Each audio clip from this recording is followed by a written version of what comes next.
हो जाए, भगवान हमारे यहाँ पुत्री हो जाए। और मजेदार बात, हे भगवान, यदि नौकरी लग गई तो सत्यनारायण भगवान की कथा करें, वो 11 बार कथा होगी, 11 जगह कथा होगी, रुद्राभिषेक भी करूंगा, इतने ज्यादा लड्डुओं से आपकी पूजा करूंगा। इसका मतलब क्या है? क्या आप भगवान को लालच दे रहे हैं कि भगवान पर कोई प्रभाव पड़ेगा?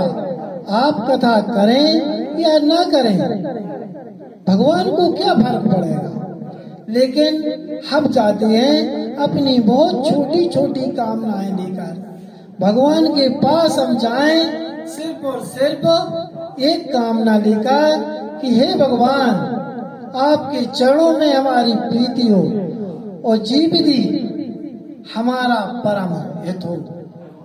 जीविती हमारा जिस प्रकार से भी हमारा हित हो जाए, वही काम आप करें, वैसे ही हमें चलाएं। यदि इस आसन पर बैठकर हमारा हित है, हमें आसन पर बिठा लें, लेकिन यदि हमें फटे वस्त्रों में हमारा हित छिपा है, तो आप हमें धन से हीन करके और फटे वस्त्रों में भिक्षुक भी बना दें। बस हमारा हित आपको पता है, हमें हमारा हित पता नहीं होता।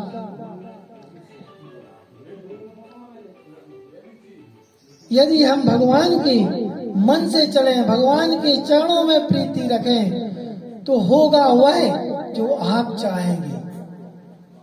लेकिन हम भगवान के मन पर नहीं चलते, हम अपने मन की चाहते हैं, तो होता वो है जो भगवान चाहते हैं।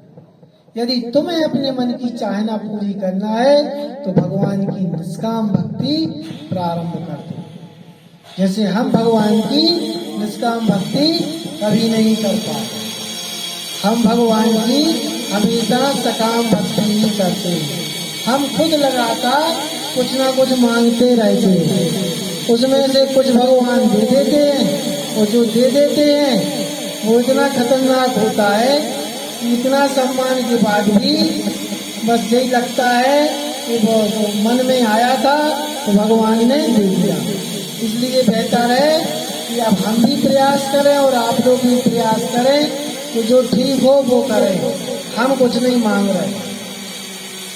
दूसरा प्रश्न आया था, मंदिर में पूजा करने जाते हैं तो श्रेष्ठ कौन है?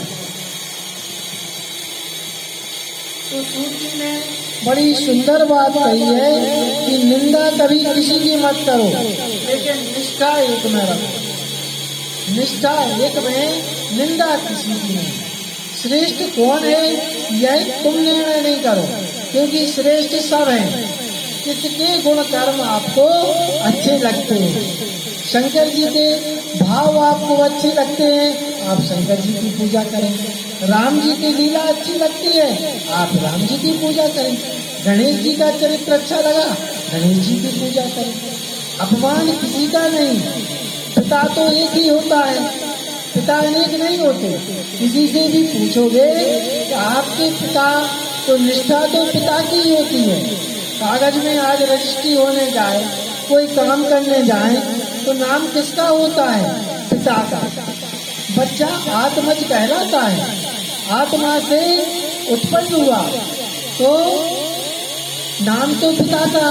पिता एक है, इष्ट एक है, निष्ठा एक के प्रति है। लेकिन यदि चाचा आ जाए तो क्या करोगे?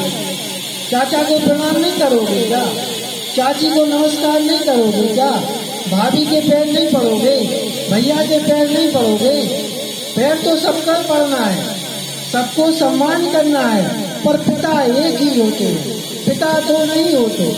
हमारे इष्ट जो इष्ट एक ही होगा, लेकिन निष्ठा एक के प्रति होगी, सम्मान सबका होगा। सबको प्रणाम करेंगे, सबकी पूजा करेंगे।